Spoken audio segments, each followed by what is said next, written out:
r/2XChromosomes.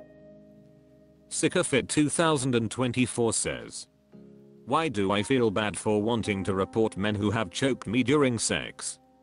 I'll write a longer post later and detail the entire thing, but I've been being choked and or smothered during sex by different men without warning or after saying not to, and I've said I would report the next one who did it, but now I'm at the stage where I have a good opportunity to do it, ACA proof, and I'm going about doing it, but I'm struggling hugely with feeling bad and guilty, I guess, about it.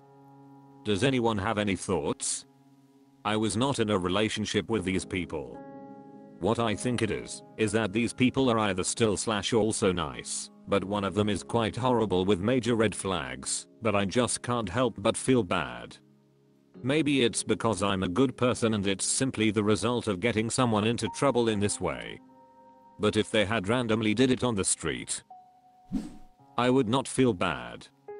Do you think it's because it's so normalized? I know it's assault and it horrifies me. I think it's because it was done in the absence of an actual or obvious attack. In other words, we weren't arguing, etc.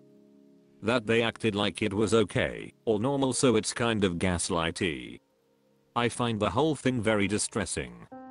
I've never heard of anyone even reporting this, let alone having it charged. Have you? How can we change women feeling bad for standing up for ourselves and our assaults? I feel like maybe starting to report these men and having it publicized as a start. Logically, I strongly think this is psychopathic behavior, so why would I care to feel bad? Have I actually absorbed sexist and victim blaming and anti-Me Too talk or something? Like about women overreacting to things? Is it complex or is it simple? Katikowalski says, yes, if you asked them to stop and they did not, it's assault. They can kill you in 2 minutes. 1. When someone puts their hands around your neck, it's strangling. Choking is something stuck in your throat. 2. This is a porn theme. Porn is made for men. Some men think porn is based in reality. 3. There is no safe way to restrict someone's airway. 4. This can also cause a stroke or death, and guess what? Dude will get off scot-free on rough sex defense. She asked for it. Sycophit 2024 says, I feel like there are different kinds of choking and strangulation, but as for saying no, do you only think it's assault if they say no/stop after it begins? Because I think it's assault from doing it without prior consent, full stop. Fortunately I live in the UK, and I'm going to write in more detail about #4 as they have made a new law regarding the rough sex defense, but it isn't great. But you may be interested to look it up. W says, if somebody just starts strangling you on the street, you are not required to tell them to stop. It's a crime immediately. Somebody should produce statistics about how many women prefer strangulation during sex, because it is probably not the majority, and so the reasonable assumption is that they did not ask for it. Saltahilty says, you're not getting anyone in trouble, they are getting themselves in trouble through their actions. If it's really okay and normal to choke someone without their consent, then they wouldn't care about you reporting them. Sycophit 2024 says, good point that it is their own actions that brought it on. And good second point. If it is a standard part of sex, I suppose that will come out during any investigation, and whether they lie or not about what happened, and consent being given or not. Marmotkat says, porn is becoming more violent. There are studies on it. Like average, middle of the road porn is becoming more violent towards women specifically, obviously, because we as a society hate women, so these types of acts are normalized and considered acceptable. Which means people are less likely to ask for consent/assume that women expect it. I've heard it go the other way too, where women expect the violent acts, such as being choked, but the men aren't comfortable acting violently towards the women. And then the women tell the men they are not real men. Catherine McKinnon writes about / theorizes that the more empowered women become in society, the more violent sex will become towards women to try and correct that shift in power. I think she's correct in that regard, but also did not predict more external paths of violence now being taken. Anti-abortion laws are external public forms of violence, so I think we need to take that into account. Edited to clarify the second paragraph. I do not condone this sort of behavior. I believe consent should be asked for each and every time for any act, even with a regular sexual partner. I was responding to Op's questions. Op should report it, because this behavior should not be normalized, and he 100% sure have asked.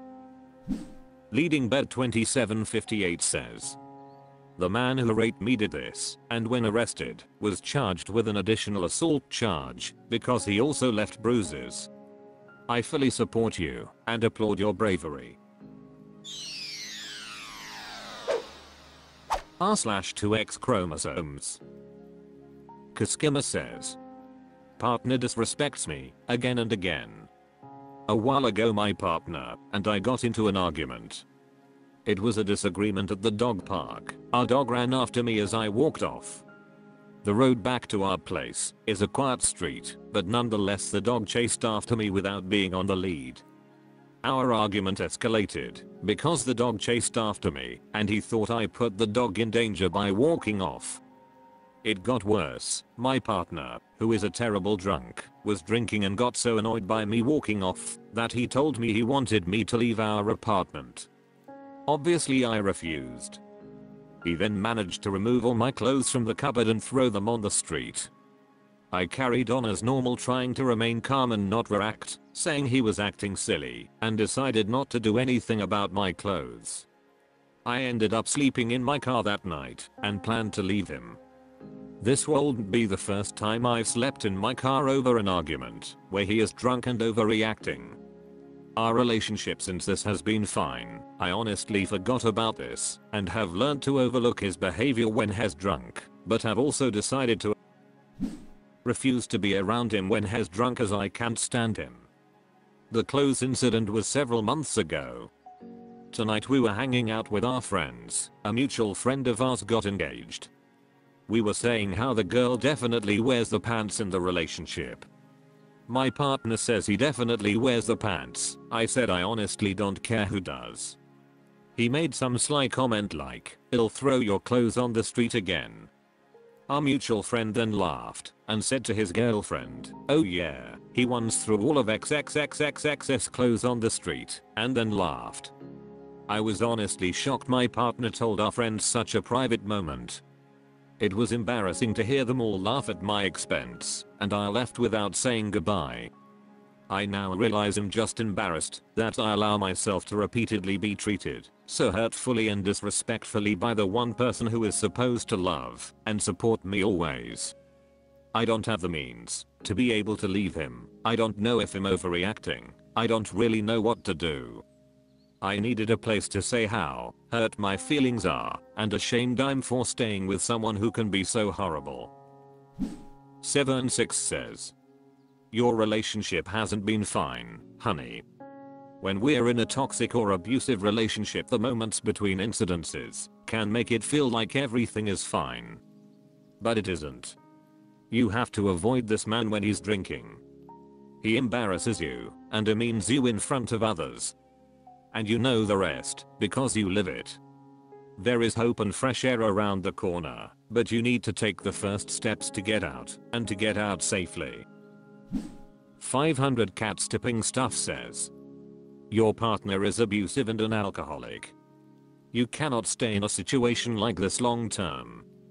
He will continue to beat you down emotionally and chip away at your sense of self and self-confidence, so you need to make a plan on how you can escape him. I understand that you don't have the financial means at the moment. The first thing you should do is call a domestic violence hotline and see what, if any, resources are available to help you escape an abusive relationship. Do they have a shelter or vouchers for apartments and financial aid? Then you need to make a plan to escape. Put together a go bag with all your important paperwork like your passport and bank information. If you think you might have a safe place to hide it. Do you have a joint checking or savings account? Make a plan on the day you leave him. You might need to schedule an appointment to meet with someone while he is not home to empty out at least half of the money from that account, or leave just enough that they don't close the account and open a new account in your name only. Or to be on the safe side, get a cashier's check and open up an account in your name only at a completely different bank where he doesn't have an account. Get a full-time job and start saving money and deposit it in a newly created separate account. Do some apartment hunting or room rentals to see what the market is like and exactly how much money you will need to pay the first, last and security deposit. Check your credit score to see if you have good credit, as landlords often determine if they are going to rent to a person or not. Pawn whatever you can. Does he check your phone? You might need to get a burner phone. Most importantly, stay safe. If he becomes aware that you are planning on leaving him, his abuse and threats will escalate. In the interim, figure out ways to avoid his company as much as. A curious guest says, I'd start collecting the means to leave that person a few months ago. About the time you slept in your car after he threw all your stuff out. Please don't stay with that person. Sturquillinespoo says, I don't think this person is worth expressing your feelings to. They sound like someone who will hurt you over and over again and share what he considered the funny moments of. This isn't something you should tolerate from your partner. I mean, do you really feel like you are partners in crimes? To peas in a pod, you against the world? This sounds like a guy with a +1 who argues like it's the 1980s. For me, even if this is only drunk behavior, it would be over. I don't think you are overreacting. Work on bettering your situation. Don't do things to tether you to him. Make the best of the bad situation. Plan your escape and get out. His level of disrespect and lack of remorse, his bravado concerning his disrespect, intolerable. Hugs.